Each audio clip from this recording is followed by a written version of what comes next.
Last video, I deliberately avoided mentioning where I was going and what language I was learning because I wanted to give you guys a bit of time to guess.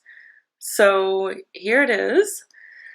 I'm going to Hungary and I'm going to be learning Hungarian. Honestly, I really don't know that much about either. I would say I've had friends who went to Budapest years ago, and at the time I probably couldn't even have really said straight out that, oh yeah, Budapest is definitely in Hungary because I didn't know so much about geography at the time, and I've really learned a lot more as I've traveled myself, and those places have had more of a personal significance in my life. And generally, when I travel someplace new, I don't inform myself so much about the place. I sort of decide I want to go somewhere based on what I've heard about it. If it's like a big name, I don't necessarily know what's there. I just know that it sounds like a cool place to go.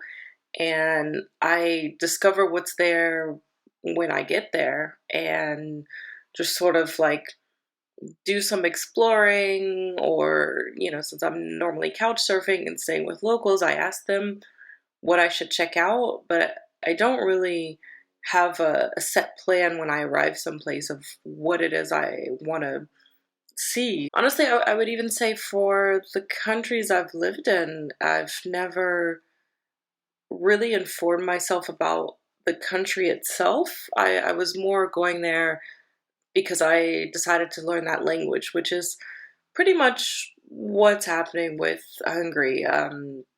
It's not that I know so much about the country, it's that I've decided that I want to learn the language, and that's where the language is spoken, so that's where I'm going to go. Since I've decided that this is the route I'm going to go, I have sort of picked up a little bit here and there. I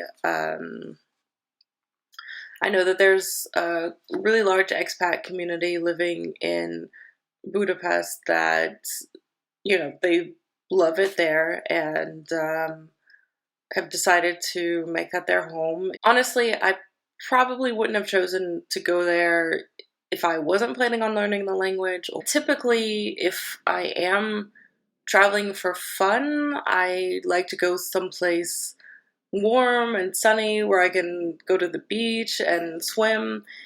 And, even though I know there's tons of interesting places all over Europe and all over the world, I just haven't really made them a priority. And typically, when I find a place I like, I tend to want to go back to that place in the future, which also means that I'm not discovering new places as often as I would like. And then my health also plays into it. So I'm not able to really just travel for pleasure. The last few years since I have been sick, I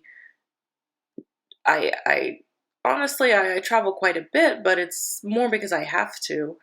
And I'm just going to stay with different people. But even when I'm in different places, I'm not really going out and getting to experience those places. I'm just sort of there with the person I'm staying with and going to buy groceries and take care of business, and that's pretty much it. Yeah, so Hungary was definitely not on the short list of places that I was just dying to go and discover. From the little bit that I've sort of picked up, seeing stuff online in order to prepare for this trip, I kind of get the feeling like I might actually really like it there. And I'm thinking, what if I fall in love with this place and decide to make it my home? I think that could happen. I just, honestly, I have no idea what to expect, but I get the feeling it's like some sort of hidden gem, and when I get there, I'm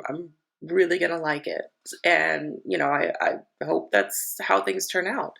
As far as the language goes, I really do not speak Hungarian at all, which is basically why I'm going there to learn the language, because I know myself well enough to know that I don't learn well if I have to just study and it, becomes like an assignment.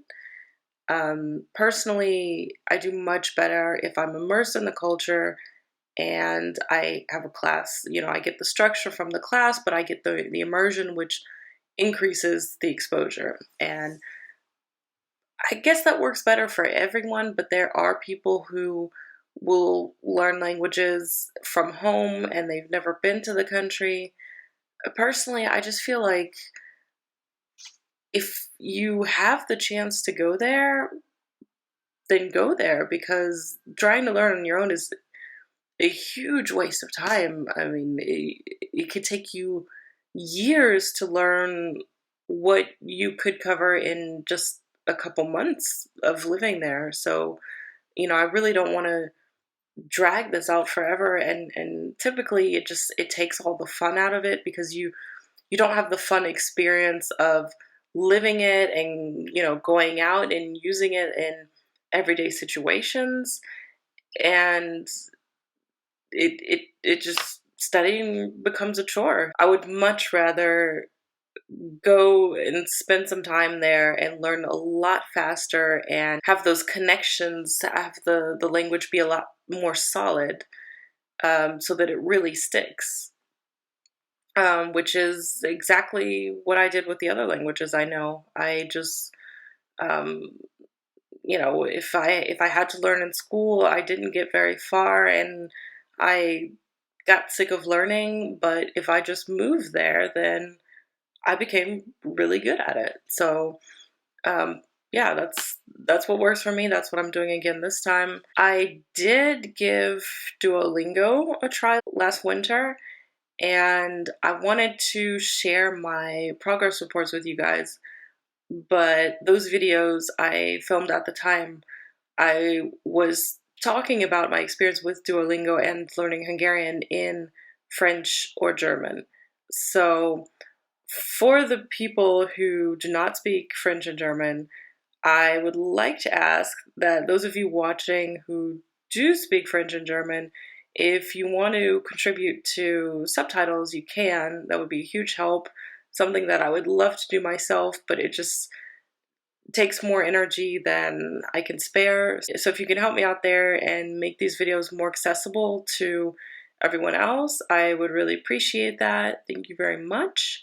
And yeah, so just a preview of what's to come. The next few weeks will be my Duolingo progress reports, and after that, I will give you guys sort of a review of what I thought of Duolingo.